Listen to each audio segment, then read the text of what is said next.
नमस्कार दोस्तों, मेरा भारत शो में आप सभी लोगों का स्वागत करता हूं। मैं हूं दिनेश पवार।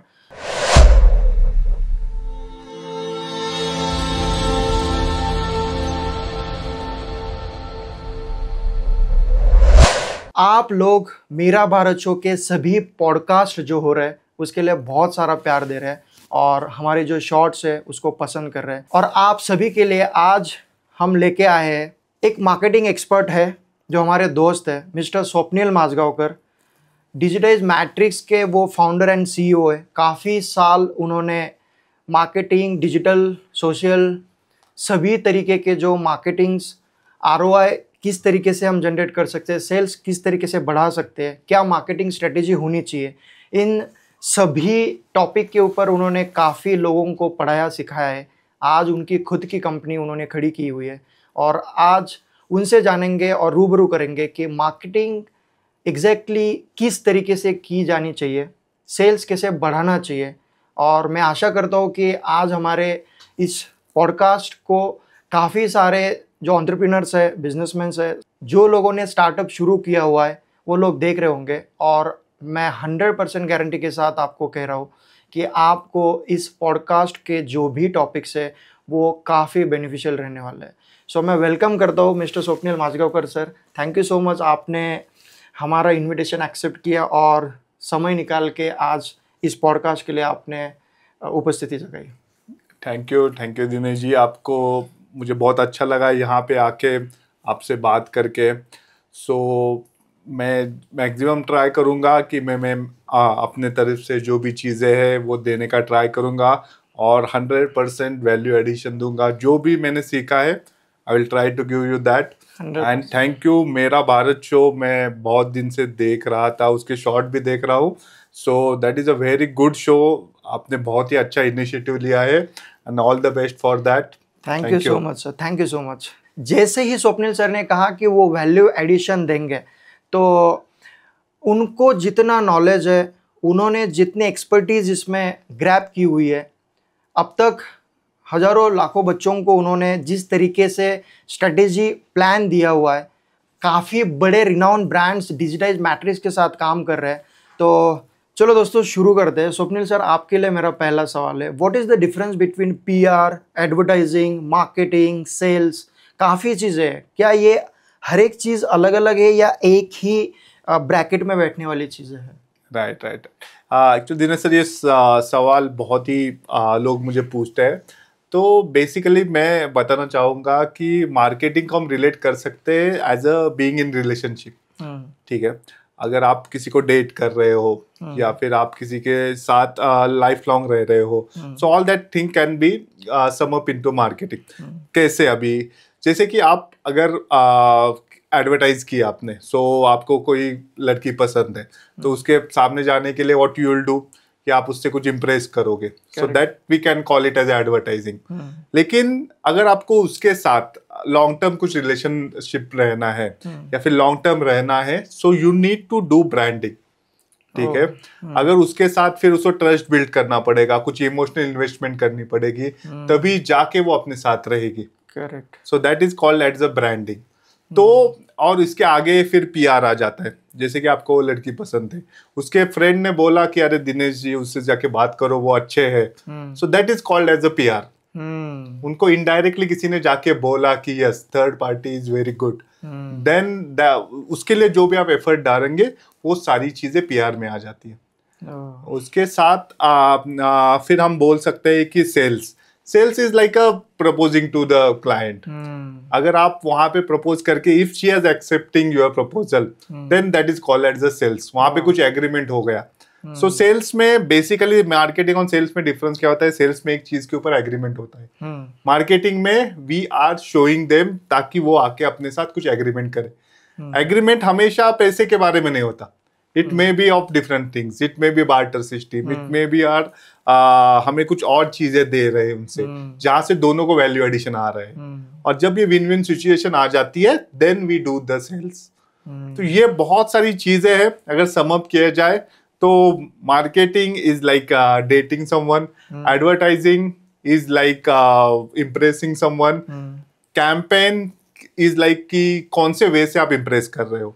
जैसे कि if you are showing your wealth, your health, या फिर और कुछ चीज अपना इंटेलिजेंस दिखा रहे हो, that's how the campaign should run. उसके आगे आ गया तो वो ब्रांडिंग आ गया, रिलेशनशिप बिल्ड हो गया। रिलेशनशिप बिल्ड हो गया, उसके बाद जब आप कोई क्लाइंट के साथ रिलेशनशिप बिल्ड करते हो तो वो आपके साथ लाइफ लॉन्ग रहता है। Then you will get recall value, then will get payment from him. Super super, wow, amazing sir. मतलब आपने पीआर, एडवर्टाइजिंग, मार्केटिंग, सेल्स एक बहुत ही बढ़िया एग्जांपल सेट किया कि लड़की को अगर हमें पटाना है, लड़की को अगर हमें इम्प्रेस करना है, लड़की को प्रपोज करना है, तो उसके जिस तरीके से स्टेप्स है, सो बिजनेस में भी इसी टाइप के PRs, branding, advertising, marketing and sales. Super, amazing sir. So हम नेक्स्ट क्वेश्चन की तरफ जाते हैं सर। अगर मेरा खुद का बिजनेस है तो ऑलरेडी जो सर्विस मैं लोगों तक पहुंचाना चाह रहा हूँ, अगर नियर बाय मेरे लोकेशंस एरियाज में अगर पता है, या फिर मेरा थोड़ा बहुत जो पर्सनल नेटवर्किंग है उससे अगर मेरा बिजनेस चल रहा है, फिर मार्केटिंग के ऊपर स्पेशली अलग खर्चा करने की क्या ज़रूरत है सर? राइट। सो मैं बहुत सारे बिजनेस लोगों ओनर के साथ काम करता हूँ, उनका भी सिमिलर रिक्वेशन होता है कि मार्केटिंग पे खर्चा क्यों करने का। सो बेसिक उसके लिए मेरा एक आइडिया है कि मार्केटिंग को आप खर्चा नहीं, एज ए इन्वेस्टमेंट देख सकते हो। क्यों? क्योंकि अगर हम देखो जो आपकी बड़ी कंपनी, अभी दुनिया की कोई भी बड़ी कंपनी ले लो, फॉर एग्जांपल एप्पल ले लिया हमने, तो एप्पल अभी 3 बिलियन से ज्यादा प्रॉफिट कर रही है। लेकिन वो कौन से चीजों के ऊपर खर्चा करती है? बेसिकली वो 3 चीज ही देखती है। एक होता है उसका डिजाइनिंग, दूसरा पेटेंट, और तीसरा मार्केटिंग। वो खुद का कुछ भी प्रोडक्ट नहीं बनाता। मतलब एप्पल का खुद का कुछ नहीं है। एप्पल खुद कुछ नहीं है। They are 100% running on factory less model. Okay. तो उनकी कोई फैक्ट्री नहीं है। उन्होंने सारे प्रोडक्ट आउटसोर्स किए गए हैं और असेंबल करते हैं। यस, वो असेंबल भी बाहर से करवाते हैं। They just do marketing and they sell it. क्या बात है। ठीक है, तो अगर ऐसे इतने बड़े लोग भी सबसे ज्यादा खर्चा अगर मार्केटिंग के ऊपर कर रहे हैं, जैसे हमने ऑलरेडी बताया, marketing is not just running the campaign, उसमें बाकी की चीजें भी आ जाती है। फिर कस्टमर लॉयल्टी इंक्रीज करना है, all that kind of thing. So कोई भी बिजनेस ले लो, आप अपना पर्सनल नेटवर्क भी लगाओगे तो आपको एक लिमिटेशन आ जाएगा। आप कितने लोगों को तक जा सकते हो, कितने लोगों तक पहुंच सकते हो। तो वहां पे भी आप नेटवर्किंग अच्छे लोगों के साथ कर सकते हो, लेकिन उससे आपको अपॉर्चुनिटीज ओपन होती है। अगर आपको बिजनेस करना है तो मार्केटिंग बहुत ही अच्छी तरीके से लेजर पॉइंटेड कर सकते हो, तभी हो जाएगा।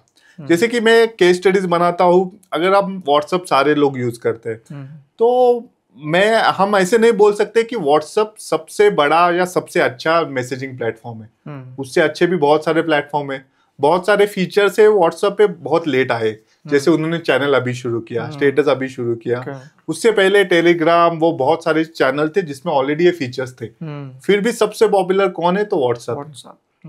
तो इसके लिए लोगों तक पता चलने के लिए, जब लोगों को पता चलेगा तो लोग वही चीजें लेंगे। और 200, मैं तो बोल रहा हूँ 2000 से ज्यादा मैसेजिंग ऐप हो गए अगर आप जाके ऐप स्टोर या प्ले स्टोर पे सर्च करेंगे। Okay, like WhatsApp. लेकिन सर्च सबके मोबाइल में क्या है? व्हाट्सएप ही है। सोशल मीडिया भी देखा जाए तो हर एक ने सोशल मीडिया बना के रखा है, लेकिन हम यूज क्या करते हैं? फेसबुक, इंस्टाग्राम, यूट्यूब या जो भी है। इसके लिए मार्केटिंग जरूरी है, क्योंकि आप वहां तक हर बार नहीं पहुंच सकते as a individual business owner, लेकिन आपका ब्रांड आपको बहुत ही लार्ज लेवल तक लेके जा सकता है। सो ये करने के लिए बहुत बार अगर आप इन्वेस्टमेंट एज ए देखोगे मार्केटिंग को, तो आपको उस पर रिटर्न मिलना स्टार्ट हो जाएगा। तो इन्वेस्टमेंट आप कहाँ पे कर रहे हो? क्योंकि इन्वेस्टमेंट कोई भी ले लो, आपको आज आया तो कल रिजल्ट नहीं आने वाला, उसके लिए टाइम लगता है। Okay, good, super sir. आगे हम जानते हैं कि मार्केटिंग के क्या क्या टाइप्स है।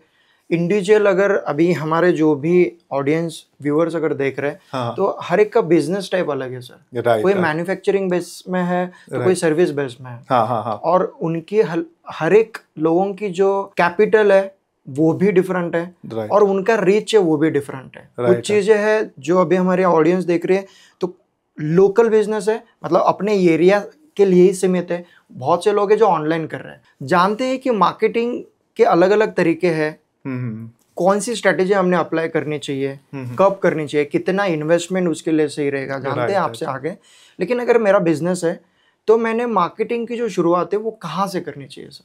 ओके, तो अगर आपको मार्केटिंग करनी है उसके लिए सबसे पहली स्टेप है आपका टारगेट ऑडियंस आपको पता होना चाहिए। फॉर एग्जाम्पल मेरे पास जैसे कि लास्ट टाइम वीकी एक लोग आए थे, वो उनका अच्छा ब्रांड था। मैंने उनसे पूछा कि आप ये किसको बेचना चाहते हो, तो उन्होंने बोला कि हमारा प्रोडक्ट तो ऐसा है कि वो सारे लोग ले लेते हैं। तो वही टाइम पे मैंने बोला आप जल्दी से स्टार्ट कर दो, क्योंकि 6 महीने बाद आप ये बंद करने वाले हो। क्योंकि मार्केटिंग में आपको अगर पता नहीं आप किससे बेच रहे हो तो आप अपना बिजनेस नहीं खड़ा कर सकते या फिर मार्केटिंग नहीं कर सकते। ठीक है, तो कोई भी बड़ा बिजनेस हो, जैसे कि मैं कुछ एग्जांपल देता हूँ। HUL का आपने अगर देखा, HUL के बहुत सारे साबुन है, जैसे कि लाइट बॉय उनका है, लक्स उनका है, देन रिलीर करके है वो उनका है, पॉन्ड्स का साबुन आता है। ये सारी चीजें HUL खुद ही मैन्युफैक्चर करता है, या फिर वो सारे उनके हैं, मैन्युफैक्चर नहीं करता लेकिन ये सारे प्रोडक्ट HUL के हैं। फिर भी उन्होंने हर एक टारगेट ऑडियंस के लिए अलग अलग बनाया है।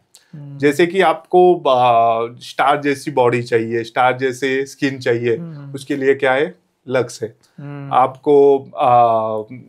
आपको फ्रेशनेस चाहिए तो उसके लिए उन्होंने रेक्सोना या रिल बना के रखा है। उसके बाद लाइट बॉय है, वो बहुत ही कैसे मार्केटिंग करते हैं, उसका टारगेट ऑडियंस अलग है।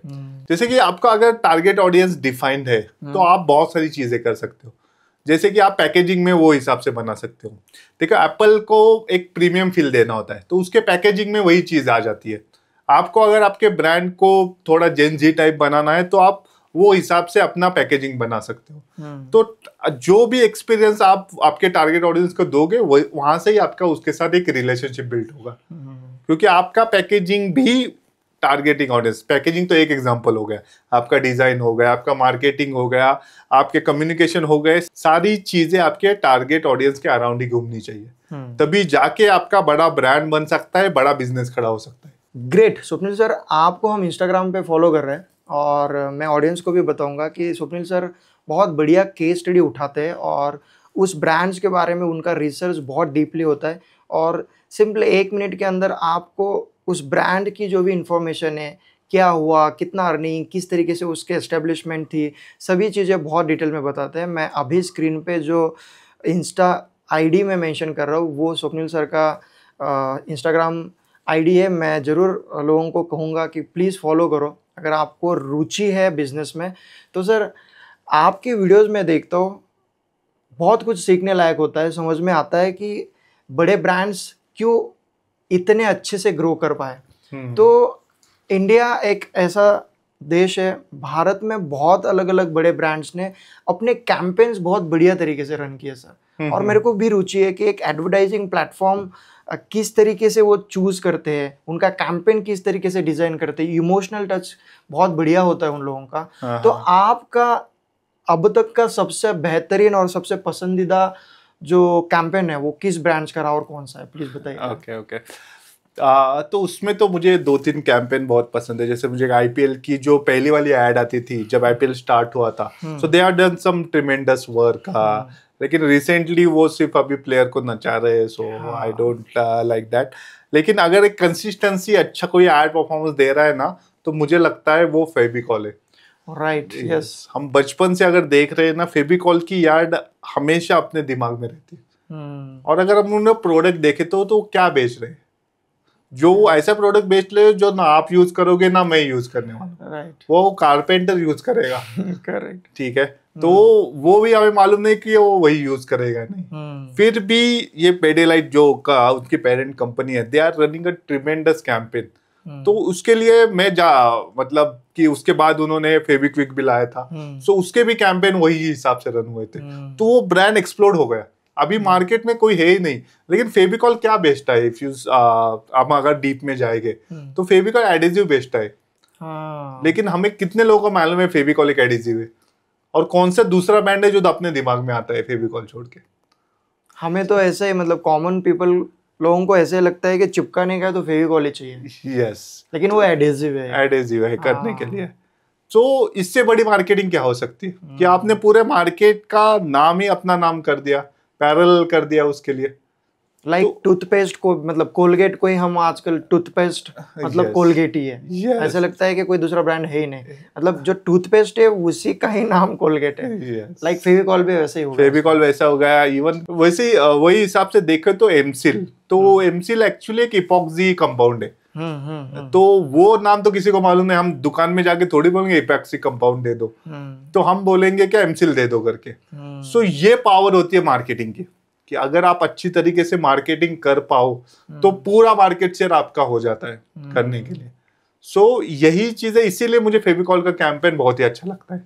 मुझे भी सर, हम लिटरली कई बार यूट्यूब पे बहुत लॉन्ग वीडियोस, सब एड्स काफ़ी यूट्यूबर्स ने बना के रखे हैं जो बहुत ही मज़ेदार होते हैं सर। एक ह्यूमर हमें दिख के आता है उसमें, और अलग अलग मतलब क्या लॉजिक लगाते हैं सर। यस, तो उसके लिए मुझे लगता है आई थिंक जितना मुझे पता है कि दीपिका पादुकोण ने भी इसके पहले फेविकॉल के ऐड में, बहुत पहले जब वो बड़ी एक्ट्रेस नहीं थी तब भी उन्होंने फेविकॉल के एक ऐड में काम किया था। इवन मुन्ना भाई MBBS कह लो या फिर 3 इडियट्स कह लो, उनके जो भी निर्देशक है, तो उन्होंने बहुत पहले फेविकॉल की एड्स रन की हुई एज ए डायरेक्टर।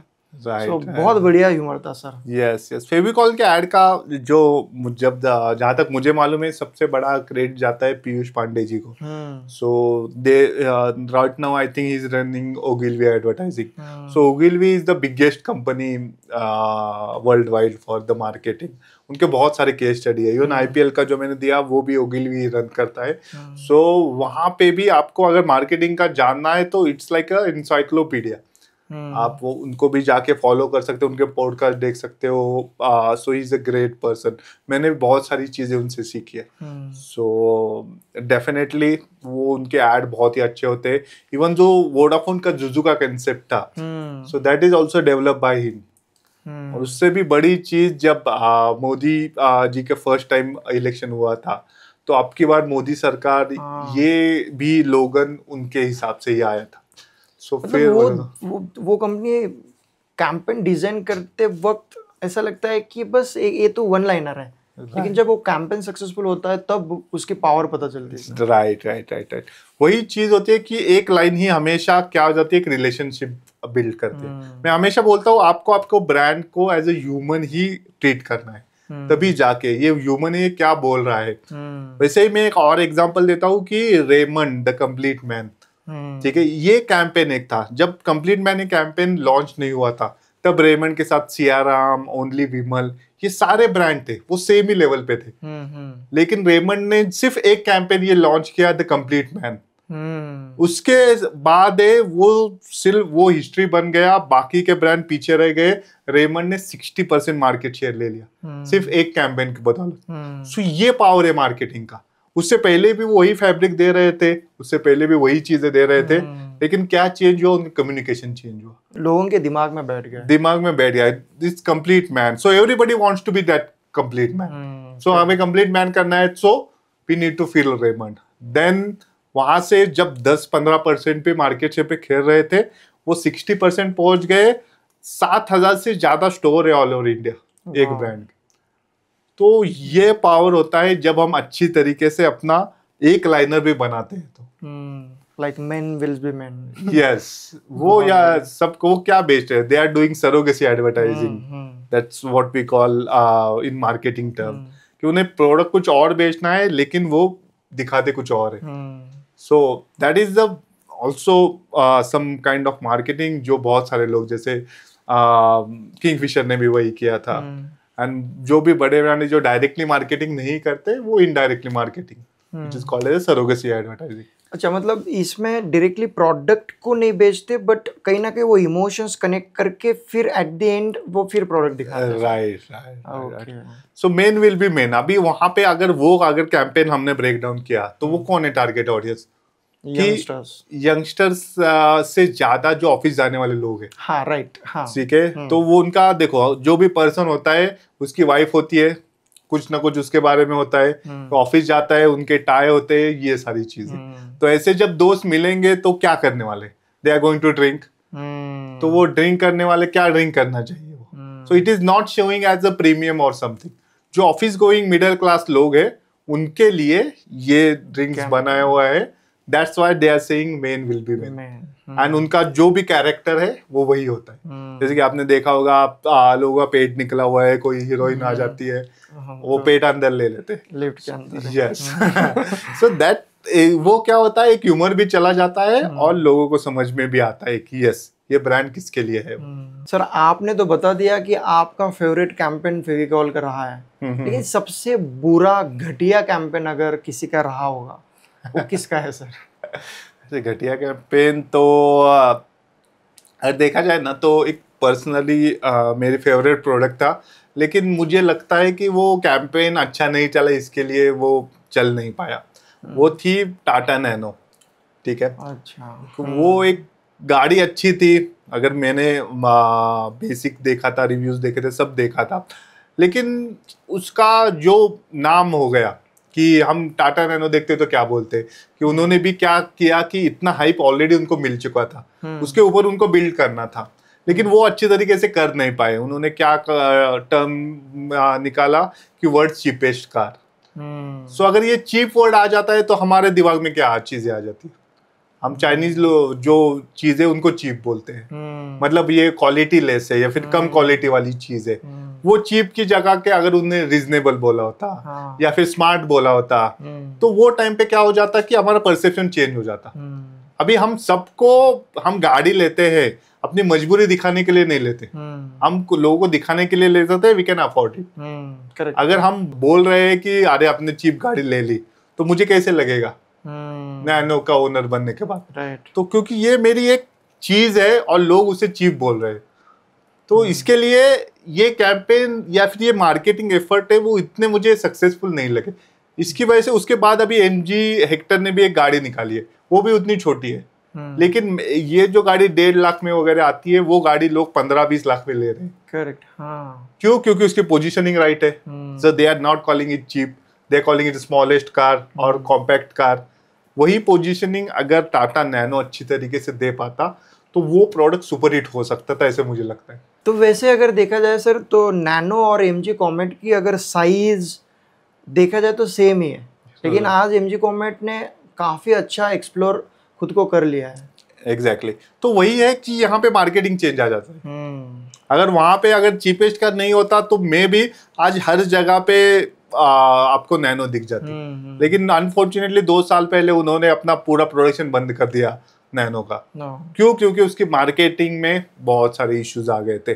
सो ये मार्केटिंग है जो ब्रांड को बना सकते हैं। मैं जो बोलता हूँ ब्रांड को इंसान की तरह ट्रीट करना चाहिए।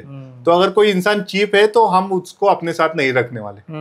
करेक्ट। उसके जगह पे अगर वो स्मार्ट होता तो हम उसके साथ रहते। वाह, सुपर, बहुत अच्छे से कनेक्ट किया सर आप। यस सर, मैंने जैसे पूछा था कि किसी भी बिजनेस की मार्केटिंग शुरू करने के लिए पहले क्या देखना चाहिए, तो आपने बताया कि टारगेट ऑडियंस सिलेक्ट करना बहुत ज़रूरी है। उसके बाद हमने कैंपेन्स के बारे में बात किया, बहुत जो कैंपेन्स आज तक हमने टेलीविजन पे देखे वो सब आँख के सामने आ गए सर। बट मेरा नेक्स्ट क्वेश्चन यही है कि टारगेट ऑडियंस सिलेक्ट करने के बाद हम कैसे रीच कर सकते हैं? राइट।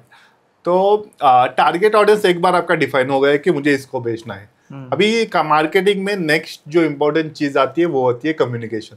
ओके।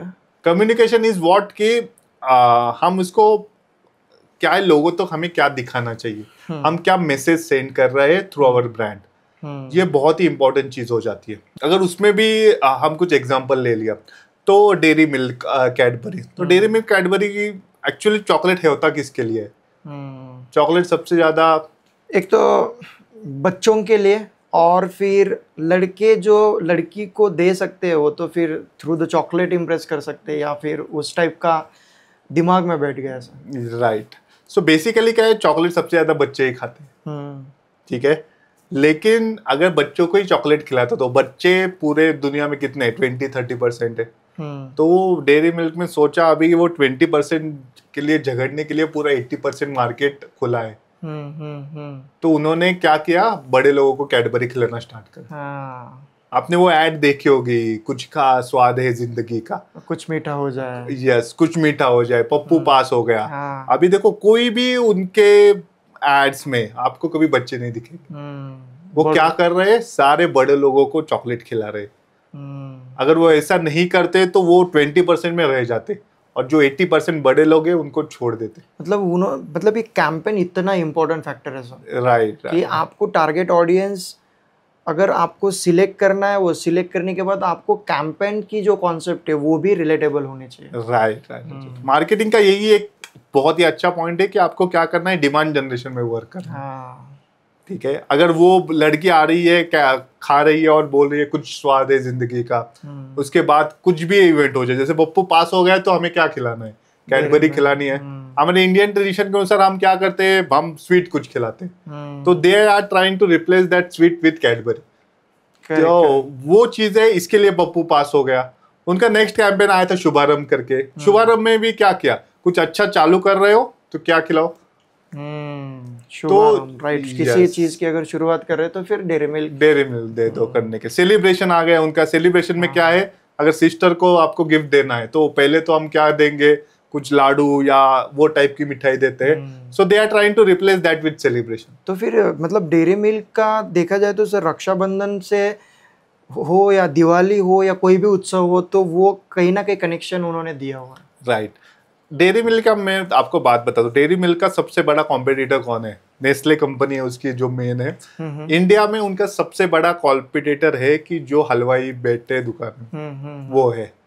हाँ। तो वो कम करके सब लोगों को वो डेयरी मिल्क खिलाना चाहते हैं। वो चाहते लड्डू मत खाओ, वो सोन पापड़ी मत खाओ, या कोई भी स्वीट जो हल्दीराम बेच रहा है, जिलेबी मत खाओ, सारी जगह पे डेयरी मिल्क खाओ आप। ये सोच के उन्होंने कैंपेन बनाया है। और सारे कैंपेन में अभी वो बच्चों को बिल्कुल चॉकलेट नहीं खिलाते, क्योंकि उनको मालूम है कि अगर मैं मेरे बच्चों को कैडबरी खिलाऊंगा तो मैं खा रहा हूँ वही खिलाऊंगा। करेक्ट है। तो उसके लिए मैं भी डेयरी मिल्क खा रहा हूँ तो डेफिनेटली वो भी डेयरी मिल्क ही खाएगा। सो वो हिसाब से उन्होंने ये कैंपेन चेंज किया और आज वो इतनी बड़ी कंपनी बन गई। और मैसेजिंग का सबसे बड़ा एग्जांपल है कोल्ड ड्रिंक्स कंपनीज। ठीक है, जैसे कि आपने अगर Coke, Thums Up, Fanta, Limca, ये सारी कंपनी कोक ही ओन करती है। अगर मैं आपको बेट करना चाहूंगा, अगर आपने थम्स अप और कोक आंख बंद करके पिया तो कितने लोग डिफरेंस बता पाएंगे? 90% लोगों को समझ में नहीं आएगा ये कोक है या थम्स अप है। आंख खोल के किसी को भी समझ में नहीं आएगा। वो जब हम ब्रांडिंग देखते तब पता चलता है, तब पता चलेगा। वैसे ही एक इंटरेस्टिंग उसमें भी केस स्टडी हुई थी, एक में पेप्सी लिए थे, एक में कोक डाला था, और ब्लाइंड टेस्ट में लोगों को पेप्सी ज्यादा पसंद आई थी। और वो बहुत ही वायरल हुआ था। वो एक लोगों के नहीं, 500 लोगों के साथ किया था। उसमें मैक्सिमम लोगों को पेप्सी पसंद आई थी, लेकिन मार्केट शेयर कोक का 60-70% से ज्यादा है। जो वो मैसेजिंग के लिए है। सेम वे कोक का खुद का ही प्रोडक्ट थम्स अप है। अगर आप थम्स अप के मैसेज या कम्युनिकेशन देखेंगे, वो क्या होता है, किसके लिए होता है? आप कुछ तूफानी करते हैं काइंड ऑफ थिंग। और वही कोक का होता है तो वो क्या बोलते हैं, ओपन हैप्पीनेस। आपके कोक के ऐड में आपको क्या मिलेगी? फैमिली मिलेगी, एक साथ बैठ के कोक पी रहे मिलेंगे। थम्स अप के ऐड में आपको कौन मिलेगा? अक्षय कुमार मिलेगा जो जंप कर रहा है, सलमान खान है कुछ हेलीकॉप्टर पे कुछ कर रहा है। तो ये क्यों दिखा रहे हो? कुछ तूफानी करते हैं। यस, कुछ तूफानी करते हैं। वो तो माउंटेन ड्यू का वो अलग से हो गया, उसके लिए, और एक वो एक्सट्रीम केस के लिए हो गया। सो वो हिसाब से है। वहां पे आपको यंगस्टर ज्यादा मिलेंगे कुछ तूफानी करते हैं। यहाँ पे आपको जो आइडियल है, बहुत सालों से जो नोन फेसेस है, वो ज्यादा मिलेंगे। जैसे कि ये सलमान खान हो गया, अक्षय कुमार हो गया, इसके बाद मुझे लगता है आमिर खान ने भी ऐड की थी, उसके साथ सचिन तेंदुलकर वगैरह। ये जो भी लोग हैं वो ऐड में ज्यादा दिखेंगे आपको, क्योंकि ये क्या है, एक ही कंपनी है, उनके ही प्रोडक्ट है, सेम प्रोडक्ट है, लेकिन उनके कम्युनिकेशन में डिफरेंस है, क्योंकि टारगेट ऑडियंस डिफरेंस है। बिजनेस में भी आपका communication is the key target audience के बाद। क्या आप उनको कन्विंस कर पा रहे हो? इसके लिए आपका टारगेट ऑडियंस से साइकोलॉजी में जाके आप देख सकते हो कि वो सोचते कैसे हैं, उसके हिसाब से आप अपना कम्युनिकेशन डिफाइन करो। मतलब आपका कहने का मतलब ये है सर कि एक ब्रांड्स को ह्यूमन की तरह देखना चाहिए। ताकि वो जिनसे भी कनेक्ट हो, वो इमोशंस, वो रिलेशन वहां पे अच्छे से बिल्ड हो सके। राइट। अभी बहुत सारे लोग वही गलती करते हैं कि एडवर्टाइजिंग को सिर्फ एड रन करना बोलते हैं, लेकिन इसके पीछे की ये जो चीजें है ना, वो अगर आप अच्छी तरीके से कर पाओगे तभी आप बड़े हो पाओगे। जैसे कि रिसेंटली हमने ऑलरेडी कोल्ड ड्रिंक के बारे में बात की है, बेवरेज इंडस्ट्री में अभी पेपर बोट आया, इतने कम टाइम में इतना मार्केट कैप्चर कर लिया। कैसे कि उन्होंने अपना पोजीशनिंग ठीक किया, टारगेट ऑडियंस ठीक की, मैसेजिंग ठीक किया। तो ऐसा कोई भी मार्केट नहीं है जहां पे नहीं जा सकता। स्वप्निल सर, जब पुरानी एड्स अगर हम देखते थे तो उसमें काफ़ी चेंज था। आज टेक्नोलॉजी बहुत फास्ट फॉरवर्ड हो गई है, एआई का ज़माना आ गया है और डिजिटली लोग बहुत अच्छे से ग्रो कर पाए। और आजकल बच्चों से लेकर बुजुर्ग तक सभी लोग जो है वो मोबाइल यूज़र हो गए। तो क्या ये एड कैंपेन्स या फिर एडवर्टाइजिंग मार्केटिंग के फंडे भी कहीं ना कहीं आपको चेंज होते हुए नज़र आ रहे हैं? राइट। उसमें मुझे क्या लगता है कि बेसिक जो चीज़ें हैं जैसे कि टारगेट ऑडियंस, कम्युनिकेशन, वो तो सेम रहेगा, लेकिन उसके आगे डिस्ट्रीब्यूशन चैनल है। तो पहले के ज़माने में डिस्ट्रीब्यूशन मतलब हमें कहाँ पे करना है, हमें टीवी पे ऐड करनी है, न्यूज़पेपर में ऐड देनी है, या फिर रेडियो पे रन करना है। लेकिन आज क्या है, आज सोशल मीडिया की वजह से बहुत सारे प्लेटफॉर्म ओपन हो गए जहाँ पे आप, अभी मैं बोल रहा हूँ मार्केटिंग करने के लिए सबसे ईजी जो एज है वो अभी चालू हो गया है।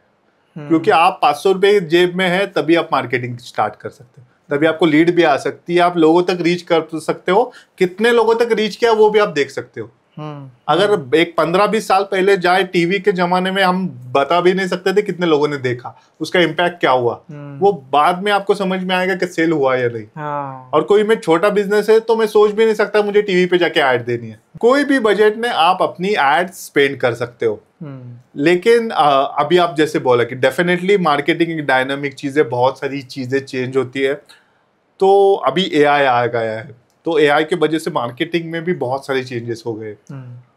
तो मैं उसके लिए एक एग्जांपल देना चाहता हूँ कि जब पहले के जमाने में हम घोड़ों के ऊपर सवारी करते थे, उसके बाद ऑटोमोबाइल आई, एक नई टेक्नोलॉजी आ गई, तो वो ट्रांजिशन होने में 40-50 साल लग गए।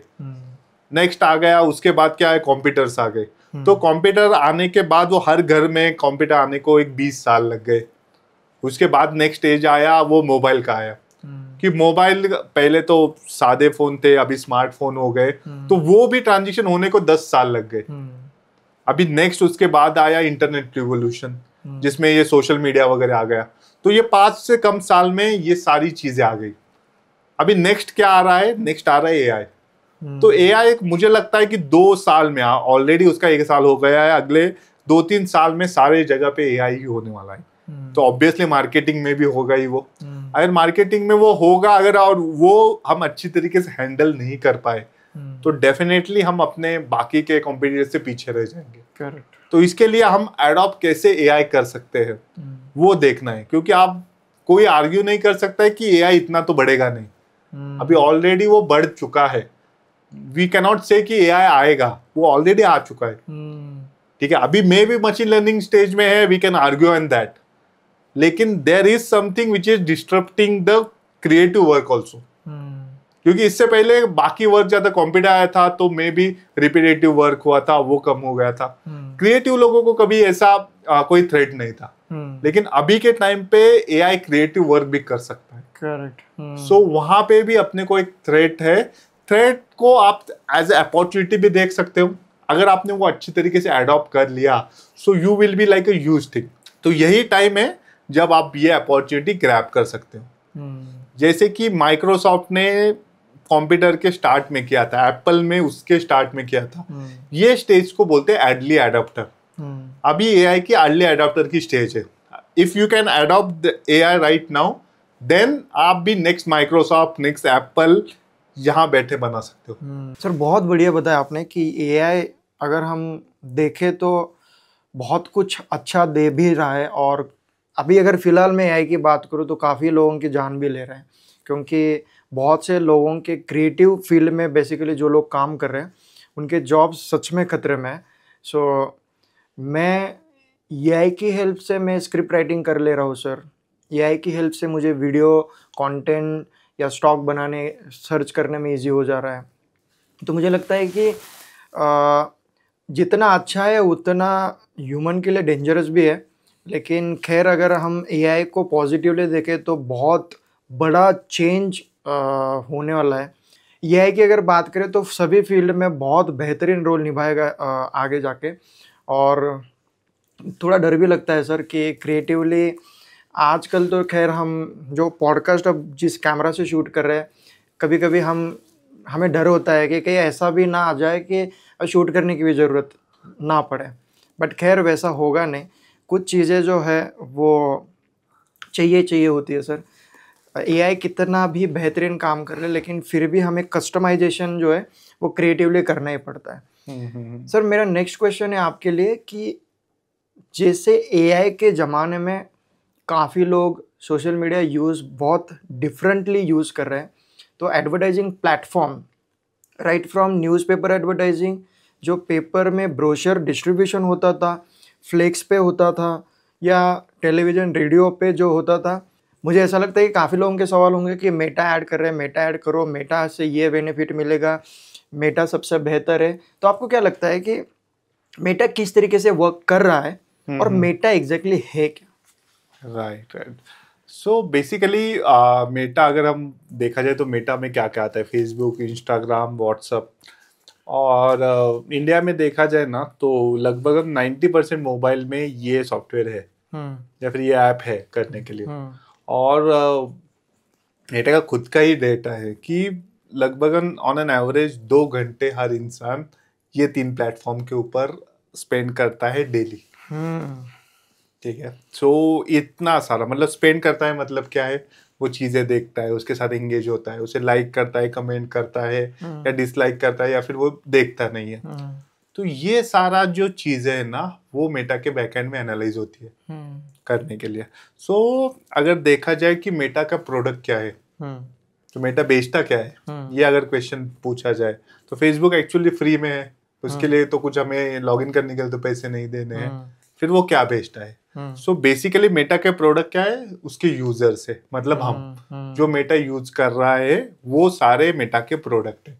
और वन सिंपल लाइनर, मेटा मतलब फेसबुक, मेटा मतलब फेसबुक, इंस्टाग्राम, व्हाट्सएप। तो मेटा एक कंपनी है, उसके अंडर फिर व्हाट्सएप, इंस्टाग्राम और फेसबुक ये अलग अलग प्लेटफॉर्म। यस, अलग अलग प्लेटफॉर्म है। So basically they are started with Facebook, उसके बाद उन्होंने इंस्टाग्राम भी खरीद लिया, then they bought up WhatsApp, अभी उन्होंने वो इंटरकनेक्टेड कर दिया है। आपको देखा होगा, आपने कहीं किसी के चैट कर रहे हैं व्हाट्सएप के ऊपर और आप फेसबुक के या इंस्टाग्राम पे ऊपर जाओगे तो आपको उसकी ऐड आएगी। चैट ऑन व्हाट्सएप वाला नहीं, आपने अगर आपके दोस्तों के साथ बात कर रहे हो कि मुझे मूवी जाना है या फिर मुझे लोनावाला घूमने जाना है या फिर मुझे I am planning to trip to maybe UAE, तो आप जब जाओगे फेसबुक के ऊपर तो आपको यूएई की ऐड आएगी। या फिर आपने किसी दूसरे के साथ आपके ग्रुप में किसी के ऊपर चैट कर रहा है तो वो रिलेटेड ऐप आपको बाकी के मेटा प्लेटफॉर्म दिखा देगा। तो मतलब हम जो भी सर्च कर रहे हैं तो वो ऑटोमेटिकली, सर्च तो बहुत पुराना हो गया, अभी हम जो चैट कर रहे हैं, जो भी चीजें कर रहे हैं, जहां भी घूम रहे हैं, अभी जैसे मैं आज ये DI7 स्टूडियो में आ गया तो अभी मेटा को पता है कि स्वप्निल DI7 स्टूडियो में आ गए, तो वो हिसाब से ही मैं भी सर्चिंग फॉर स्टूडियो, तो वो मेरे को अभी स्टूडियो के ऐड में भी दिखा सकता है मेरे इंटरेस्ट और बाकी चीजें देख के। अगर मैं ऐसे कोई साइट में गया जहाँ पे कोई नई साइट बन रही है तो गूगल को पता चल जाए, सॉरी मेटा को पता चल जाता है कि he is searching for new apartment, तो उसे रियल एस्टेट के ऐड चालू हो गए। अभी शादी से पहले हम बहुत सारी चीजें देखते, तो वो अगर समझ में आ गया एक पैटर्न की यहाँ पे वो जा क्या है, जैसे कि हम पूना में तो लक्ष्मी रोड जाके आया, ये जाके आया, वहां जाके आया, ऐसे कुछ मान्यवर या फिर ये दुकान को उसने सर्च किया, तो मेटा कैन प्रेडिक्ट क्या है, अरे मे बी इसकी शादी है, इसके लिए वो चीजें कर रहा है, देन वो आपको हनीमून के पैकेज दे देगा, या फिर आपको शादी के रिलेटेड प्री वेडिंग के या पोस्ट वेडिंग के कुछ भी शूट देता होगा। वैसे ही आप अपने कोई भी चीज, हम जो भी एक्टिविटी कर रहे हो, मेटा वो चीज देखता है और हर एक यूजर का एक प्रोफाइल बनाता है। आप वो प्रोफाइल अपने फेसबुक के ऐप में जाके देख भी सकते हो, आपको भी समझ में आएगा आप कौन से इंटरेस्ट में हो। जैसे मैं अगर एंटरप्रेन्योरशिप में हूँ या मार्केटिंग में हूँ तो मुझे वो रिलेटेड ऐड जल्दी आ जाएंगे, क्योंकि मेटा को मालूम है कि मुझे अगर वो कंटेंट दिखाया है तो मैं एंगेज होता हूँ, मैं भी ये चीजें परचेस कर रहा हूँ। तो ये सारी चीजें मेटा में आती है। अगर सिंपल भाषा में देखा जाए, मेटा एक ऐसा सॉफ्टवेयर है जिसको आपके बारे में आपसे ज्यादा पता है और वही चीज वो दूसरों को बेच रहा है। शुभम, बहुत अच्छे तरीके से आपने एक्सप्लेन किया सर। आई होप ऑडियंस को और व्यूअर्स को भी समझ में आएगा कि एक मेटा मेटा मेटा मेटा जो इतना हम सुन रहे हैं, तो कॉमन लोगों को भी पता चले जो शायद बिजनेस में हो लेकिन मेटा का पता नहीं है। सर नेक्स्ट क्वेश्चन है कि पहले कोई भी ब्रांड्स जो कैंपेन रन करता था उसके लिए जो भी फेस वैल्यू, मतलब जो भी एक्टर एक्ट्रेस वो लेते थे तो उनसे उनका सेल दुगना हो जाता था या 4x या 10x हो जाता था। तो ये कितना इम्पोर्टेंट है कि किसी भी एड के लिए फेस को या रिनॉन फेस को पिक करना और उसके साथ वो एड रन करना। राइट। देखो यहाँ पे ना हमारे कल्चर में, बेसिकली इंडियन कल्चर में, तो हम स्टार को भी बहुत बार भगवान मानते हैं करने के लिए। अगर कोई भगवान कोई चीज बेच रहा है तो डेफिनेटली वो खरीदेगा, ठीक है। लेकिन ये सिर्फ इंडिया में नहीं है, दैट इज वहाँ पे एक साइकोलॉजिकल गेम होता है, उसे हम मार्केटिंग के लैंग्वेज में बोलते हैं रूल ऑफ 7।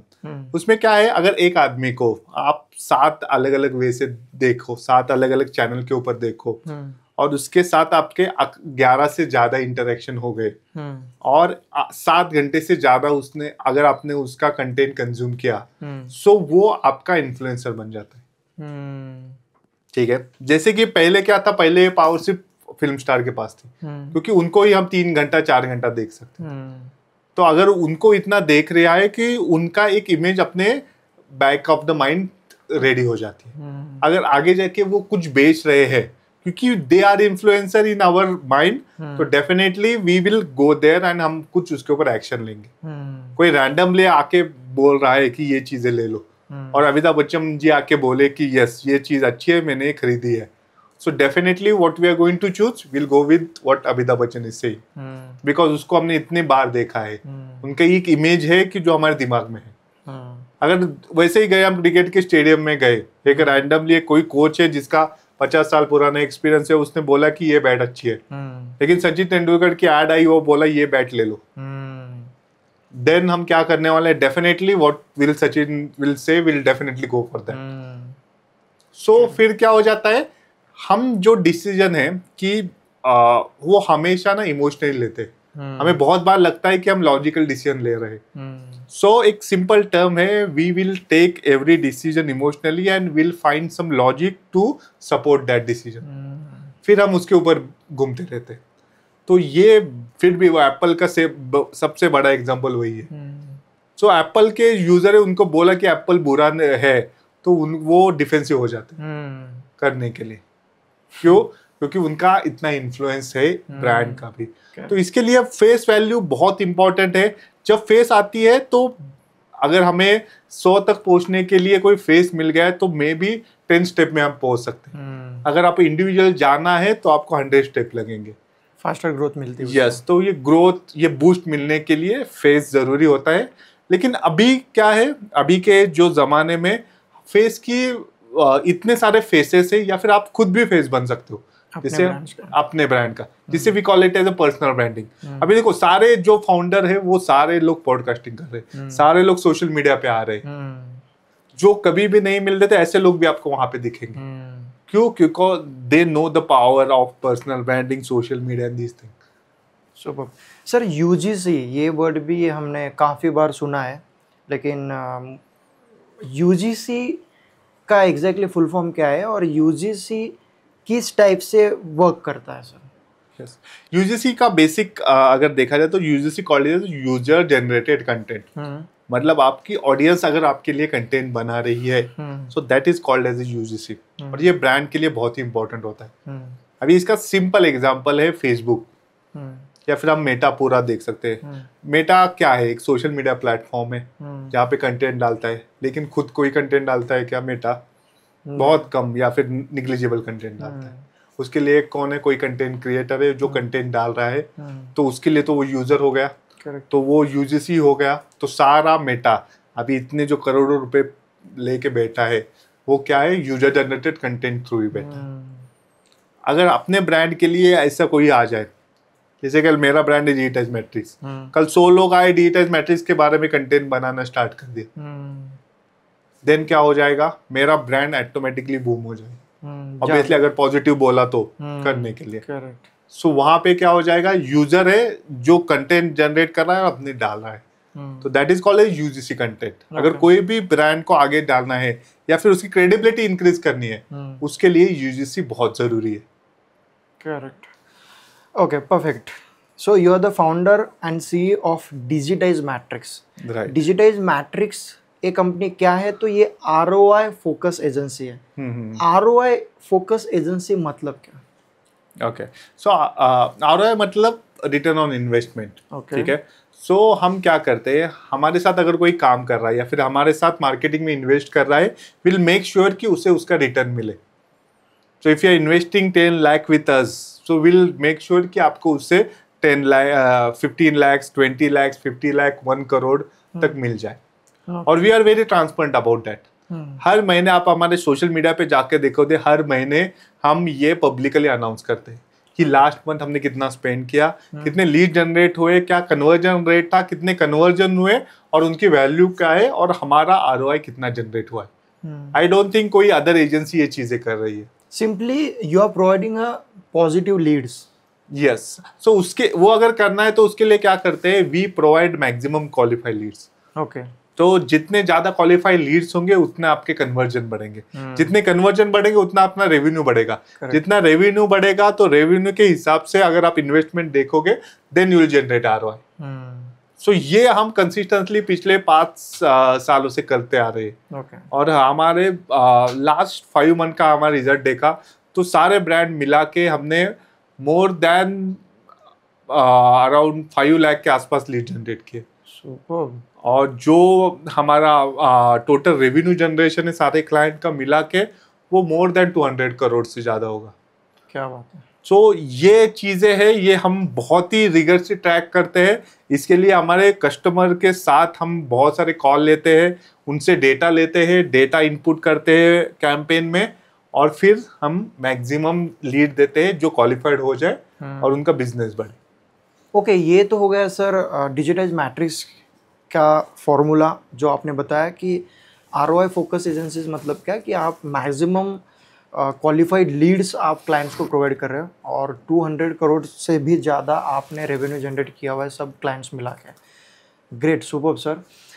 अभी बहुत से लोगों के दिमाग में आता है कि डिजिटल मार्केटिंग करना है, और आजकल तो हर एक गली में, हर एक कॉलोनी में, हर एक एरिया में डिजिटल मार्केटिंग एजेंसीज लोगों ने खोल कर रखी और बहुत ज़्यादा कन्फ्यूजन है सर। राइट। सो किसी भी बिजनेस के लिए एक right digital marketing agency pick करना कितना इम्पोर्टेंट है और किस तरीके से वो पिक कर सकता है?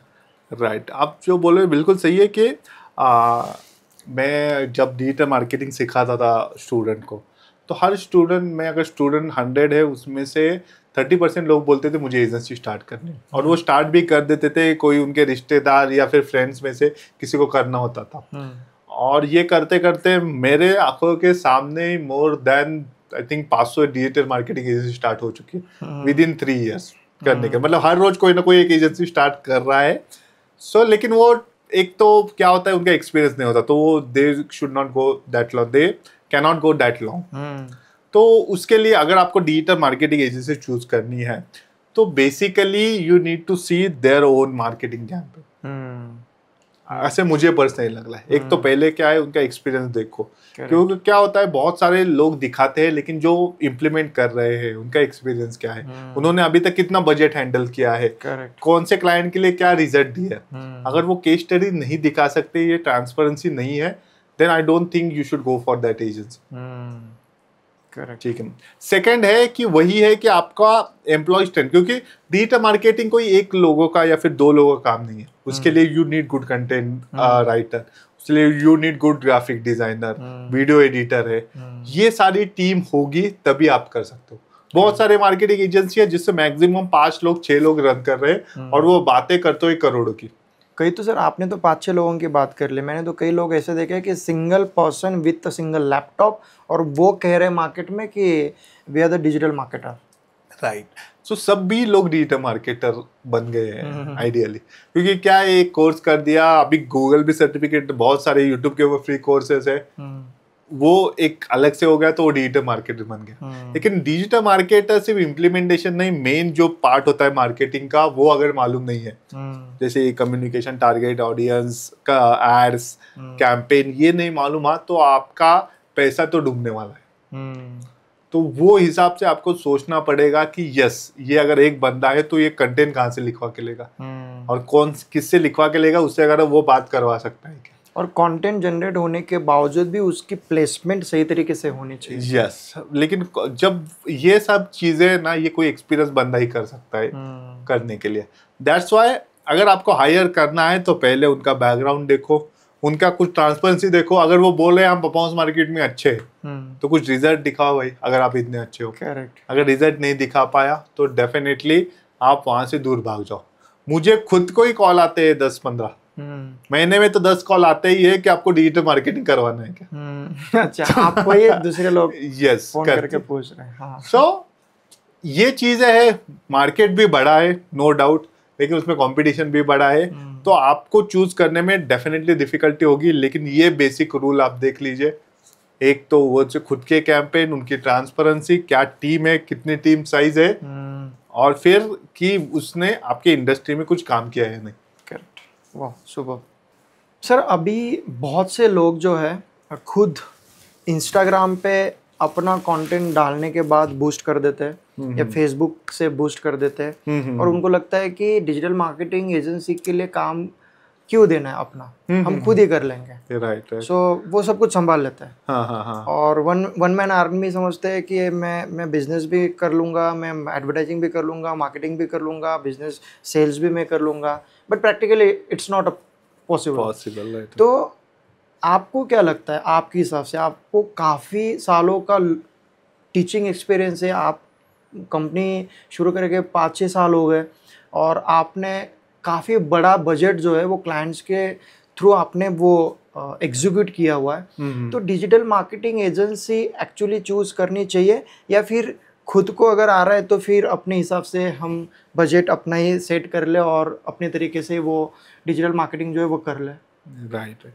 तो बेसिकली मेरा आइडिया क्या है कि अगर आपको डिजिटल मार्केटिंग सीखना है तो डेफिनेटली सीखिए, क्योंकि वहाँ पे आपको पता होनी चाहिए कि चीज़ें कैसे रन होती है।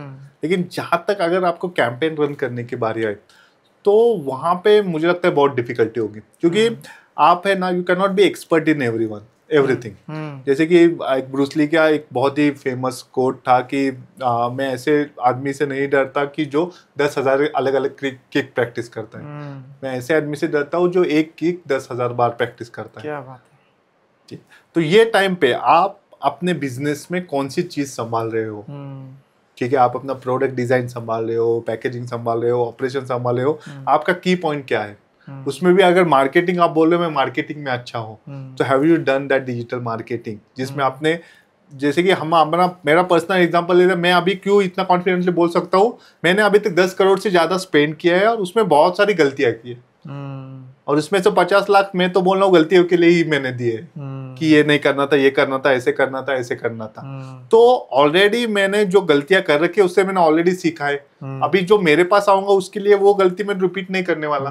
मैं ऑलरेडी, जब कोई भी एजेंसी के साथ आते हो अगर वो अच्छी है तो आपको एक हेड स्टार्ट मिल जाता है वहां पे, जिसमें आपके 50 लाख बच जाएंगे।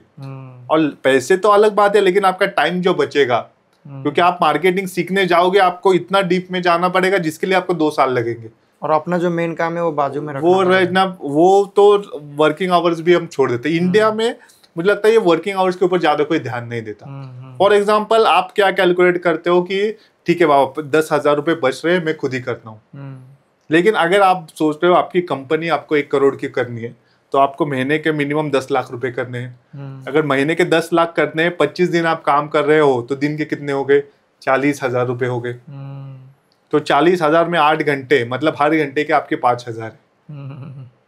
तो अगर एक काम है आपको डिजिटल मार्केटिंग का कैंपेन ऑप्टिमाइजेशन करना है, इसमें आप महीने के अगर कुछ ना कम मिनिमम 100 आवर्स भी दे रहे हो तो ऑलरेडी आपके हिसाब से आपका 50,000 तो वहां पे ही चला गया।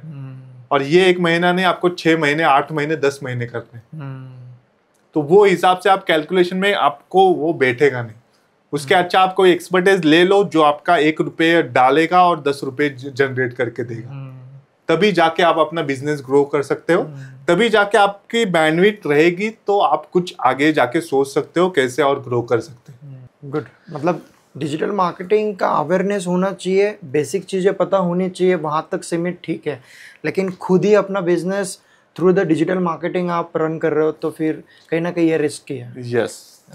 सर, मैं जाते जाते और एक सवाल पूछना चाहूँगा कि एग्रीकल्चर सेक्टर बहुत बड़ा है, भारत कृषि प्रधान देश है, और अगर मैं फार्मर्स की बात करूँ तो फार्मर्स की तरफ अगर देखने का नज़रिया बताए तो वो मेहनत बहुत करते हैं लेकिन एजुकेटेड नहीं है, और एग्रीकल्चर इंडस्ट्री में जो एजुकेशन लेके फिर अपना बिजनेस रन कर रहे हैं तो उनके एडवर्टाइजिंग और मार्केटिंग के फॉर्मूलाज बहुत अलग अलग है, क्योंकि उनका एंड कंज्यूमर अगेन फार्मर है। तो एग्रीकल्चर इंडस्ट्री के लिए एडवर्टाइजिंग और मार्केटिंग किस टाइप का होना चाहिए, किस टाइप का होता है? ओके।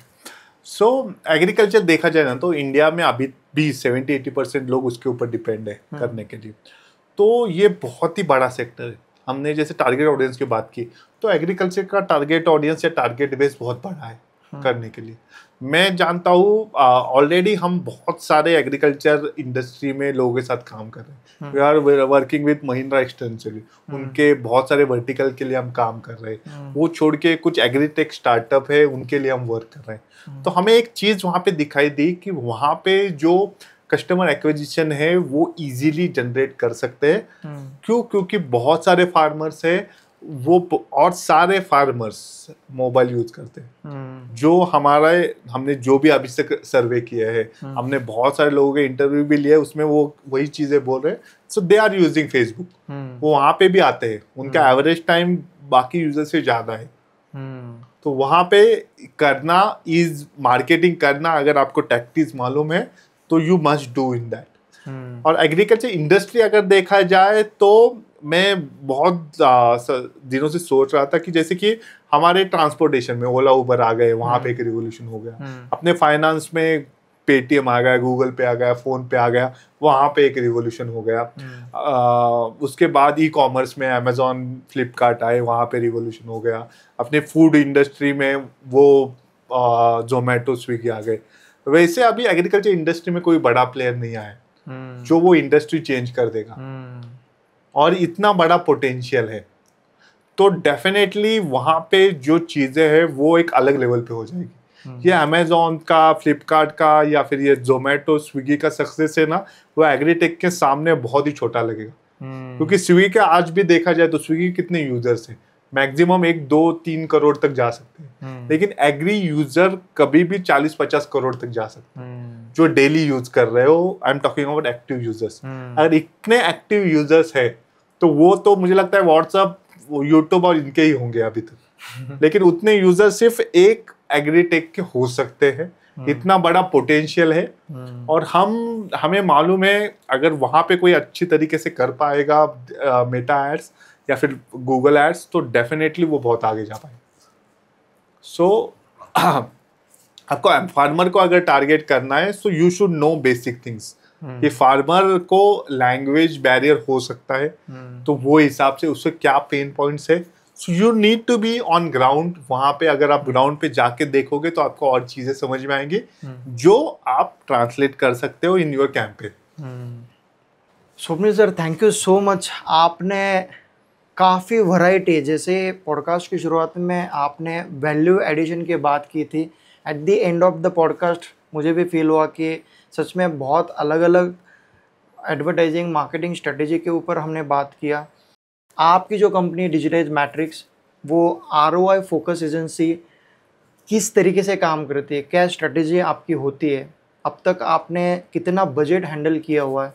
सो मैं तो डेफिनेटली रिकमेंड करूँगा कि अगर आपका स्टार्टअप हो या फिर पुराना बिजनेस हो, लेकिन आज के ज़माने में आपको मेटा एड्स या गूगल एड्स के सिवाय सच में ऑप्शन नहीं है, क्योंकि वो लिमिटेड है। जैसे सर ने पॉडकास्ट के दौरान आपने कहा सर कि अगर जेब में 500 रुपये भी है तो हम ऐड रन कर सकते हैं।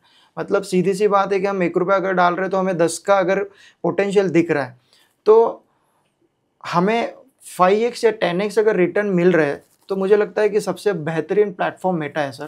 कि आज 90 to 99% जो यूज़र्स है वो हर एक में, बच्चों से लेकर बुजुर्ग तक सभी लोग जो है मोबाइल यूज़ कर रहे हैं। और उसमें भी सबसे अगर फेवरेट ऐप है तो फेसबुक है, इंस्टाग्राम में व्हाट्सअप है।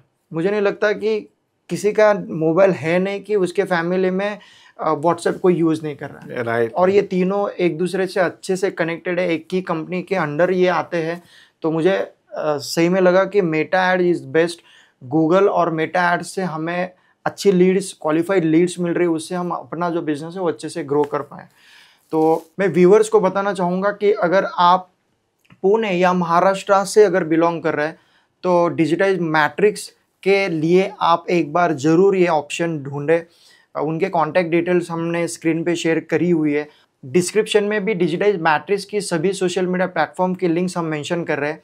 और thank you so much Swapnil sir, आपने काफ़ी अच्छी तरीके से सिंपली जो कंटेंट है वो डिलीवर किया। एंड आई एम होपिंग कि व्यूअर्स को अच्छे से वो समझ में आया होगा। और एक बार मैं जाते जाते बताना चाहूँगा कि Swapnil Majgaonkar sir marketing expert तो है ही, उनकी company digitise matrix ROI focus agency है।